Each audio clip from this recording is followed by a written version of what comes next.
7.5 साल में पहली बार ब्रेंट क्रूड का भाव $111 प्रति बैरल के ऊपर चला गया है।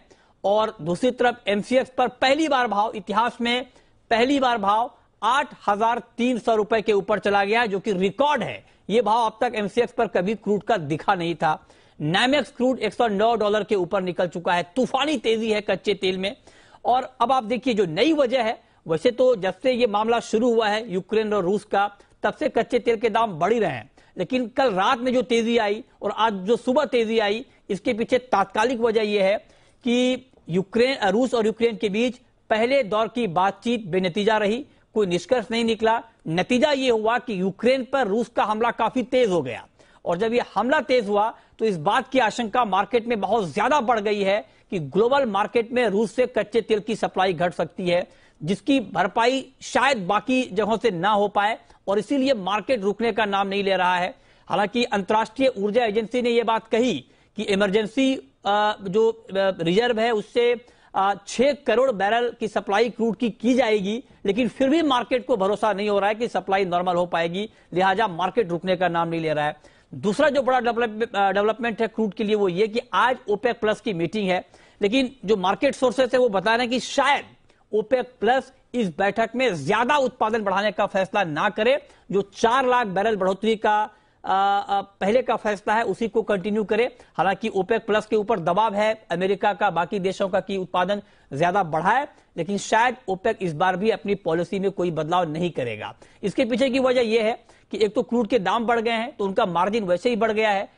इसी लिमिटेड सप्लाई में उन्हें अच्छा मुनाफा हो रहा है दाम बढ़ने से। और दूसरी बड़ी बात यह है कि अगर अमेरिका के दबाव में ओपेक ने यह फैसला ले लिया उत्पादन बढ़ाने का, तो ये एक सिग्नल जाएगा रूस यूक्रेन के मामले में कि कहीं ना कहीं ओपेक जो है वो फेवर कर रहा है यूएस को, जो कि रूस पसंद नहीं करेगा। रूस नॉन ओपेक का सबसे बड़ा मेंबर है, लिहाजा स्टेटस को मेंटेन रह सकता है और उससे भी मार्केट को कहीं से कोई राहत मिलती हुई दिख नहीं रही है। तो तनेजा जी, मेरा सबसे पहला सवाल आपसे ये होगा, सर मार्केट रुक नहीं रहा है, अलग अलग टारगेट दिए जा रहे हैं विदेशी एजेंसियों की तरफ से $120-125 के।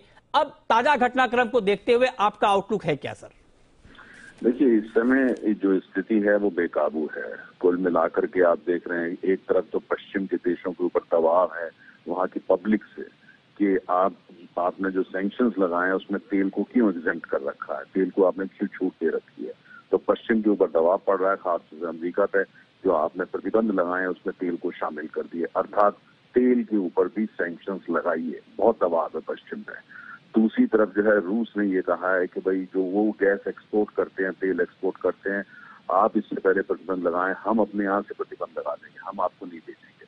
हालांकि वो संभव नहीं है, लेकिन इस तरह की रूस ने भी बातचीत करी है।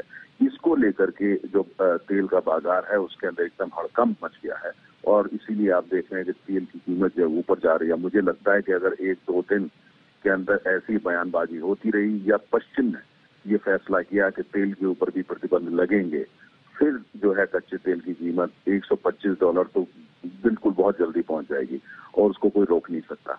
चाहे वो रिजर्व से कितना भी तेल उसको फ्री करने की कोशिश करें कि मार्केट में आ जाए कीमतों। जब पीसफुल माहौल होता है उस समय रिजर्व से तेल को आप रिलीज करते हैं तो उसका इफेक्ट होता है लेकिन अगर युद्ध के जैसे हालात जो आजकल बने हुए हैं, बल्कि युद्ध हो रहा है, उसमें उसका बहुत ज्यादा असर चंद घंटों के लिए हुआ, लेकिन उसके बाद जो मार्केट के अंदर पैनिक है, तेल बाजार में डिमांड सप्लाई फंडामेंटल बिल्कुल खिड़की के बाहर फेंक दिए गए हैं। इस समय जो तेल की कीमत है वो पैनिक को लेके है कि अगर रूस का जो 80 लाख बैरल बाजार में रोजाना आता है, अगर वो नहीं आ पाता तो फिर कुल मिलाकर के जो सप्लाई कंस्ट्रेंट बनेंगी उसमें क्या होगा। तो ये सबको पता है कि अमेरिका भरपाई करने की कोशिश करेगा, सऊदी अरब करेगा, लेकिन किसी के पास, चाहे वो अमेरिका हो या सऊदी अरब, इतनी कैपेसिटी है स्विंग प्रोडक्शन की जो 80 लाख बैरल बाजार से गायब होगा उसकी आपूर्ति करा सके। ईरान के ऊपर आप सैंक्शन अगर जो है ओवरनाइट हटा भी लेते हैं तो 20 लाख बैरल का ही उसमें फर्क आएगा, उससे ज्यादा नहीं आने वाला, और उसको मार्केट पहले ही फैक्टर इन कर चुका है। तो इसीलिए आप देख रहे हैं जो बाजार में कीमतें ऊपर जा रही हैं, और अगर $125 आने वाले बहुत कुछ दिनों के अंदर आपको दिखने लगे तो कोई आश्चर्य की बात नहीं होगी, क्योंकि इस समय जो कीमतें बढ़ेंगी वो 1, 2, 3 नहीं बढ़ेंगी, बल्कि 2, 4, 6 और 12 इस हिसाब से बढ़ेंगी जिस तरह के हालात बन रहे हैं। अच्छा, ये आपने बहुत महत्वपूर्ण बात कही और इस वक्त की बहुत बड़ी खबर आप देख रहे हैं क्रूड मार्केट को लेकर। सबसे सटीक एनालिसिस इस वक्त आप क्रूड पर देख रहे हैं जी बिजनेस पर, और नरेंद्र तनेजा जो कि एनर्जी मार्केट को बहुत क्लोजली ट्रैक करते हैं, उनका यह कहना है कि अगर $125 तक भी क्रूड का भाव चला जाए तो इसमें कोई हैरानी की बात नहीं होगी। हम आपको डरा नहीं रहे हैं, लेकिन हम आपको हालात से वाकिफ करा रहे हैं कि सिचुएशन क्या हो गया है, क्योंकि रूस से जो ग्लोबल मार्केट में सप्लाई कम होगी क्रूड की करीब करीब 80 लाख बैरल के आसपास की, उसकी भरपाई तनेजा जी कह रहे हैं कि शायद बाकी देश अगर मिल भी जाए तो वो संभव नहीं होगा। तो ऐसे में रविंद्र जी, क्योंकि एमसीएक्स पर आप देखिए, एमसीएक्स तो WTI क्रूड को फॉलो करता है और एमसीएक्स पर रिकॉर्ड ऊंचाई पर है भाव सर, क्या रिकॉर्ड ऊंचाई के ऊपर टिक पाएगा मार्केट, क्या लगता है आपको? गुड मॉर्निंग मृत्युंजय, मेरे हिसाब से काफी अनसर्टेन है, क्योंकि वॉर सिचुएशन अभी भी ऑन है। तो मेरे हिसाब से जब तक ये ऑन है तब तक मार्केट में पॉजिटिविटी कंटिन्यू रहेगा। हो सकता है कि वॉलेटिलिटी रहे, यहाँ से 200-300 रुपए नीचे आए, फिर वापस से 400-500 रुपए ऊपर जाए, तो उसमें कोई बड़ी बात नहीं है। लेकिन मेरे हिसाब से जब तक कि ये वॉर सिचुएशन कंटिन्यू है, मेरे हिसाब से क्रूड के प्राइसेस पॉजिटिव ही रहेंगे। और जैसे तनेजा जी ने बताया कि $120-125 तक का भी पॉसिबिलिटी है, जो कि बहुत पॉसिबल लग रहा है इन सिनेरियोस में। अभी तक ऑयल पे कोई सैंक्शन आया नहीं है, लेकिन अगर वो आ जाता है तो मेरे हिसाब से $125 विल बी वेरी फास्ट। तो मेरे हिसाब से पॉजिटिवनेस कंटिन्यू रहेगा। बट यस, वॉलेटिलिटी बहुत ज्यादा हो सकती है, इसे कोई प्रिडिक्ट नहीं कर सकता अभी कि आगे जाके क्या होगा। तो मेरे हिसाब से it is better to stay away from the market. लेकिन अगर पोजीशन लेनी है तो I think strict stop loss के साथ लेनी चाहिए। हमें लगता है कि एक बार 8,500 से 8,600 तक का लेवल हो सकता है कि आज या कल के सेशन में एमसीएक्स पर आ जाए। तो मेरे हिसाब से कोई भी अगर डिप आता है तो बाइंग साइड रहना बेटर है, शॉर्ट नहीं करना चाहिए, क्योंकि ट्रैप हो सकता है अगर शॉर्ट करते हैं तो मेरे हिसाब से ट्रेंड के साथ चलिए और मार्केट को वॉच करते रहिए, न्यूज को वॉच करते रहिए। ठीक बात है। अगर कोई भी रेजोल्यूशन टाइप आ जाता है तो मेरे हिसाब से फिर मार्केट काफी बड़ा करेक्शन दिखा। हाँ, ये बात ठीक है, और मार्केट बहुत दोराहे पर खड़ा है। तो कुणाल जी, क्योंकि जो बात रविंद्र कह रहे हैं कि अभी आप बाइंग कर सकते हैं, बाइंग तो कर सकते हैं, ठीक है, सेंटीमेंट पॉजिटिव है, लेकिन चूंकि अब दूसरे दौर की बातचीत भी होनी है रूस और यूक्रेन में, और अगर कोई पॉजिटिव सिग्नल वहां से निकल कर आता है तब क्या एक शार्प करेक्शन होगा। तो ऐसे मूड माहौल में मतलब नई स्ट्रैटेजी क्रूड में ट्रेड की क्या होनी चाहिए?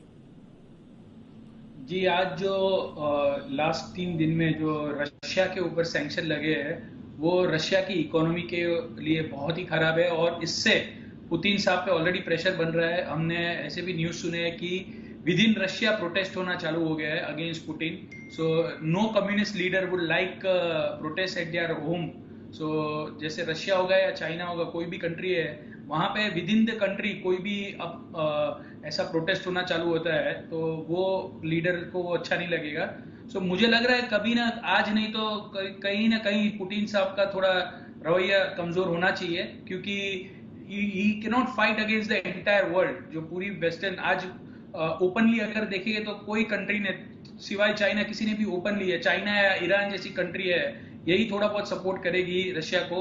It's you can not fight against the entire world. तो उनकी इकोनॉमी पे जो सैंक्शन लगे हैं, तो आज नहीं तो थोड़े दिनों बाद मुझे लग रहा है कि पुतिन साहब का रवैया थोड़ा कूल ऑफ हो सकता है। बट टिल देन कच्चे तेल में जैसे तनेजा जी ने कहा $120 भी हो गया।